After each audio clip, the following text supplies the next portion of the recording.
Hello, everybody, and welcome back to another video. Today, I'm joined with AC Lang here, who is the founder of one of the best media platforms covering women's Canadian soccer all around. She does daily coverages, daily roundups, and everything that you need to keep up with our Canadian talent around the world. AC, how are you doing today? Hi, thanks for having me. I'm doing well. Thank you. Today, AC and I are going to be breaking down a lot of things around the She Believes Cup, which Canada is going to be participating in. We're going to preview the three games as well as talk a little bit about the pre-camp roster that's been announced. So, Canada returns to the She Believes Cup for the second time after debuting back in 2020. Last year, they were in the Arnold Clark Cup, where they took on England, Spain, and Germany. But this year, they're back on US soil. The Olympic champions will face off against the CONCACAF champions, the United States, Copa America champions, Brazil, and to wrap up things, they're going to go against the Asian Cup semifinalists, Japan.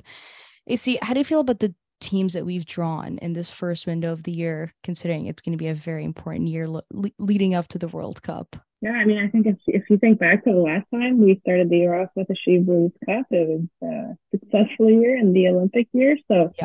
I'm excited to be part of it. I think it makes sense to play in a local tournament where the NWSL players don't have to travel too far. And then in terms of the competition, you can't really go wrong Mm. with those top three teams. I know some people might be getting scared playing the States and Brazil so often, but there's some of the best teams in the world. So I have no problems with that. I'm really looking forward to it. How about yourself? Yeah, I'd say about the same. I think there's a lot of speculation of who we were gonna kick off the year with, considering that Bev was going around collecting templates with a lot of different nations last year. And so this year it looked like she was also going around to collect more templates and more different styles of uh teams and principles. And I think it's good that we were able to get the United States, a team who we lost to last year, as well as Brazil. We had two friendlies against them, and we split one of the results. And so going after a team that we already lost to, and Japan obviously is one of the biggest Asian powerhouses, um, that is always to be feared. And so I think the three teams that we were able to draw is a good mix. So obviously the first game that we're gonna kick things off is gonna be on February 16th against the United States. The US are coming off rocky last year, I would say. They had a bit of a tough end, but they did start off this year with kind of a stronger mindset. They've already won two games against New Zealand in friendlies. The roster is already out. They've got a few missing names, Sophia Smith and Rapino with an injury, but they've also got other names missing without an injury like Kofi and Mace. I think last time Canada didn't have the best outing against them in the CONCACAF final. It was a close 1-0 loss, but it didn't look like Canada really was able to challenge them as best as they can. And so, how do you see this one going this time around? Do you think there's any lessons that we could take from the last time we went against them? Yeah, there's always lessons when you play against the States. It's such a long-standing rivalry. And Mm-hmm. one thing is, that you'll get the both, and you'll get the best in terms of intensity from both teams. Mm-hmm. And so the U.S. and Canada is always a really epic rivalry in that way. I think we're at a bit of a disadvantage because the U.S. has already had one camp where they were able to get their players together, and some of their players looked really sharp. Rose Lavelle specifically looked really, really impressive in that one. Mm-hmm. And so I think it's going to be a tough task to beat them. I think if we can compete athletically and from an intensity level, we can maybe squeak out a tie or even a win, but we're really going to have to bring our best considering most of our players are still out of season and preseason. But I really love the test. We're playing against some of the best players in the world, arguably the best team in the world. But as you said, they're also missing some players. They're not quite at full strength yet. Mm-hmm. You're looking at Macario's out, Press and Heath aren't back in the fold yet, Yeah. and they're also a lot of them are in preseason, and so we have a chance, but it's going to be tough. Yeah. If you can point down to a certain point that was missing in the CONCACAF final, considering we had a pretty good roster, it was pretty much a healthy roster. Sure, the CONCACAF was a little bit in concession. I think that's also another thing that we're going to see in the She Believes Cup now is that there's going to be travel. There's going to be games back to back. There's not going to be a lot of days to rest, and that's going to mirror the World Cup really nicely. So, starting off with the United States, is there something that you noticed in the last outing against them in the CONCACAF final that was missing that you'd hope they'd capitalize on this time around? I mean, we were outplayed for at least 70 minutes of that game. Mm. And so with Canada, you always know that they're going to kind of be able to sustain those waves of attack that the US typically brings, as Mm. we did for the majority of that game. You know, it did come down to that dumb PK that wasn't necessarily a PK. So you know that defensively we'll be able to hang in it, but I really would love to see more chances being created on our end. That might be tough considering that, you know, some of our strikers, Rose, Prince are out, and Yeah, some of the others aren't in season yet. And Leon obviously is struggling for minutes, yeah, so it's going to be a tough task. But I think we need to work on creating more opportunities. for sure. And then if you're looking at the midfield, so it's tough because Roosevelt is one of the best midfielders in the world. Yeah. Desi Scott isn't there to shut that down. Jesse and Julia don't have that same defensive instinct. And so Mhm. are you going to have Jesse man mark Rose the whole game and kind of take her out of the game? Mm. Or are you going to have Quinn on Rose, her teammate, Rose's Yeah. teammate at OL Reign? And so that is definitely an area of danger. But on the flip side, I don't think the US necessarily has their best midfield figured out yet either. Yeah. We saw that with Kornick at the six, the last game. Mm-hmm. And Haran, I don't know what's up with Haran in the US jersey recently, but she Yeah. hasn't looked the best. So I think there's two opportunities there in terms of creating chances and then just making sure we shut down Rose. Yeah. I would say Rose shining out is probably kind of being restricted by that sixth position for the US still not being figured out. Haran is, we've seen her not being able to really possess that role and support the midfielders around her.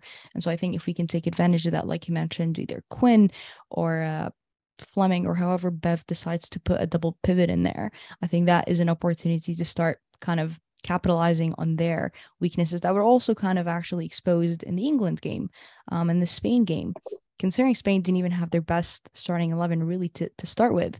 And so if we can look at how those other teams went and attacked and kind of made sure that that midfield was theirs and they were dictating the game rather than the US, I think that is something that we can kind of put at our advantage rather than at a disadvantage. And then moving on from the United States, we've got Brazil, the second match in there, which we actually went out against twice. At the end of last year, the results were split. We won the first one, which snapped their first 10-game winning streak after their Copa America run. We lost the second one in the last minute, considering also we had faced an injury mid-game that kind of probably changed things up a little bit. Brazil is a very tough team. They're very threatening in the box. They're extremely fast on transition. They're aggressive in dispossessing the midfield. That was also one of the goals that they scored by being very aggressive, dispossessing Fleming in their first goal. Given that they were our last opponents and they are our most recent opponents, is that something that we can kind of turn around really quick from, since the lessons were so recent, the players were so recent? Marta, obviously being back for them, is going to present a few more challenges. How do you see that game, considering that we just played them a few months ago? Yeah, it's going to be interesting for sure. It's always a tough fight. I think because we played them so recently, they'll be familiar, we'll be more familiar. It's going to be a tight game. Like Mm. I don't expect either team to run up the score at all. That being said, probably the most dangerous part of Brazil's team is their attack. Even though Marta's only coming back and Mm. Debinha's still in preseason as well, Mm. but they just have such a potent attack around that trio of like Caroline, Debinha, Gacy from Barcelona, and then you add in Marta off the bench. That's not bad. Mm. That being said, though, we do usually have our strengths in defense, so I think we'll be able to keep it at bay just as we did last year for the most part. It was really just that late set piece goal that kind of caused the loss Yeah. in that second game. Mm. I think if we kind of stick to the game plan, we should be familiar enough. If we can keep up in the midfield, kind of prevent any of those easy turnovers, you really never want them running at our back line if they've already broken our midfield line. Yeah. We'll be okay. I'm hoping for a win against them, but that really relies on us being able to score against them. And so that really depends who's going to step up for our attackers. Yeah, I think like you mentioned, they can score, and that's probably their biggest threat, is that they can score a lot of goals. And so I think even if possibly we're not even able to take a win from that game, I think a clean sheet is exactly what we're aiming for, considering the last two games that we went up against and we didn't have a clean sheet. First one we conceded a goal, the second one we conceded two. And so I'm assuming Sheridan's going to be in goal. Sheridan's quite familiar with a lot of the NWSL players. She's been up against them on multiple occasions, on various occasions. Is there something or someone in the defense that you'd like to see paired up that you think or you feel would be the best pair up to make sure that that defense line is as stable as it can be in front of Sheridan? It really depends on whether Bev is going to rotate the players or not. So Kadisha's in season, Vanessa's in season, Shalina's in season. So those are all really good options. And then we saw that like Jade Rose can hang. She can hang with any of those players. And so I think you really can't go wrong in terms of our midfield pairing. Yeah. I think is it going to be up to Bev. And then speaking actually about Brazil's defense as well, like they are known as like, fancy footwork, offensive team, but I think they're more organized than they have been in years past. Like they have some really solid defenders as well. And so that's something to definitely keep in mind because we're gonna have to come up with something. Yeah. Come up with something for sure and make sure staying tight and focused. And I think focus is a lesson that we'll take from that last game. Like I mentioned, it was a silly set piece that we gave at the end, last second, and it was pretty much the last kick of the ball of the game. You really can try and equalize it. After that, though, they're going to face Japan, a completely different style of football, very similar to the tiki-taka you see in Spain. They like to have possession. They like to move the ball themselves. They like to dictate that pace. It's a fancy football, but it's also hard and frustrating football. And if we are to compare a similar tiki-taka style, they played against Spain last year in the Arnold Clark Cup, lost a close 1-0 game. Out of the 3 games, do you think Japan's going to actually give us the most amount of challenges? I think realistically, we haven't faced a team at this level in a while. Of course, we did play South Korea, but I would say Japan is a step up. In terms of what to expect from Japan, like you said, they're going to be super organized, super clean and technical on the ball. It's going to be hard to win the ball back. And so when we win the ball, we really need to focus on keeping it, controlling the pace of play, or else it will be really frustrating, like you said. In terms of individual quality, I think we do have the leg up at this point. If you look at even just the clubs that the players play for, I think we have more players in top clubs. But that being said, they do have, a variety of players that they could turn to that could change the game, including, Endo from the NWSL, Sugita from the NWSL. So they're not short in talent, and they definitely have a lot going for them in terms of organization and teamwork and work ethic. Yeah. Speaking of players, we just saw the pre-camp roster. There's a lot of new names, different names, a lot of young names. Obviously, Bev did kind of reassure that there's going to be European players top 10. They're a little bit busy with their own league games, and obviously she wants to manage their times. Do you think Bev has taken the right approach of making sure she's bringing in kind of less experienced players, newer-ish players to the system to try them out, see how they're working with the other players? Or is this a bit of a mistake where we should be strengthening the players that we are 100% sure of taking to the World Cup? How do you assess Bev's approach in a pre-camp roster? Yeah, first of all, I think it was really smart to do a pre-camp. I know that sometimes it can be hard to get players released from their clubs, even if they're in preseason. So I think that was really smart to get some extra sessions in. In terms of like evaluating new players, I think she has to, just because the forward depth is questionable, and then there's still some fringe players in the midfield that we have to decide which one we're going to take. I think realistically, it sounds like it's going to stay at 23, which is anxiety inducing, but that she believes cup roster will also only be 23 spots. And so because we're staying at 23 likely for the World Cup, as well as she touched on in the press conference, we really have to firm up those last few spots on the team. And for that to happen, she needs to give the people on the outside some looks. And so I think this is the perfect opportunity to do so, realistically. Yeah, we're struggling a little bit. Not that many windows left. No, not that many windows. Yeah, touching on the forward depth that you talked about, it's not necessarily that we don't have these players. It's more so that we're struggling with injuries, and the 23 player decision by FIFA to not put in extra players on the roster to help out the coaches and the team in general. I think that's at the back of every manager's head, probably going into it. I can't believe it. Yeah, it's bizarre. And so she's probably making sure, testing out the players that possibly, if God forbid she is to face another big, massive injury, there's a few players that she has already tested in the pre-camp. Now, moving into the big roster, do you think there is a name that we possibly didn't expect to see on the 23 that we might see? Is there a few of the rising players that you've had your eye on that you think are going to have a chance to kind of really show us their potential in the She Believes Cup, considering it's three big nations that we're going to go up against? Yeah, exactly. It's not for the faint of heart. It's a big test for any player that would see the field.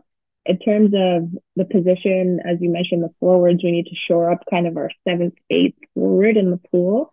Mm, And so Jenna Hallstrom is really interesting to me. She's been doing well in France since the winter break. mm, She is kind of similar player profile. She's like between Lacasse and Larissi. Like she has mm, speed, but she also has a lot of grit.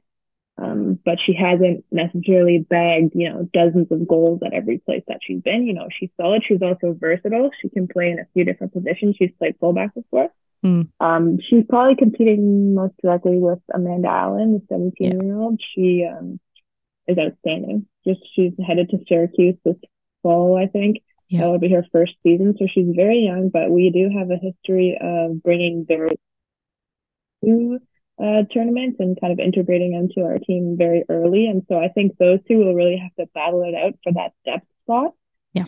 In the midfield, Simia Wujo and Victoria Pickett. I personally am very excited to see Victoria Pickett again. I really, really It's been a minute. rate her. I don't think we have a player profile like that. And like you said, it has been a minute. I don't think she really got a fair shot. I think she came in one time against Mexico and had to play wing back. And so Yeah. we see her playing her position, which is likely actually Stinky's position, right? Like 10 would be her best spot, although she can play as an 8. Yeah. Kimia Wujo, really good kid as well. I think she has a decent shot of making it if Pickett and Stratigakis don't work out. Also Mm, interesting that Pickett got chosen over Stratigakis. yeah.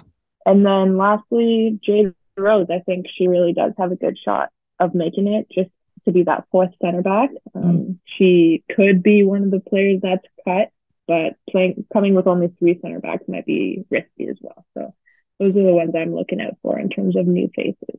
It's going to kick off very soon. We haven't seen the roster yet. But who do you think out of the three are going to present the hardest challenge? Hmm. I'm going to go to the US Yeah. just because they are excellent and they don't like to lose to Canada and they have reason to be vengeful against us. Yeah, there's a bit of a classic rivalry between those two. And they're opening the match, and I think that's a great way to kick off the February window. I mean, what a better Exactly. classic game between the US and Canada. Neither Yeah, team is start going off to the lose. World Cup year. And a World Cup here, possibly a World Cup matchup. I mean, they play against each other every single year. Stakes are usually quite high. We knocked them out in the Olympics. They beat us in the CONCACAF. Maybe it's our time for revenge. Their time for revenge. Revenge is up Stakes in are Bonn. always high. Yeah. Okay, awesome. Well, AC and I are also going to be back chatting with you guys when the full roster drops. So make sure to let us know who and do you want to see in the roster. Let us know your thoughts on the three teams that we're gonna be going up against in just under 2 weeks. AC, any final words before we head out? Well, I'm just super excited. It's going to be awesome and can't wait to keep chatting about She's Always Cup. Let's There you do it. go.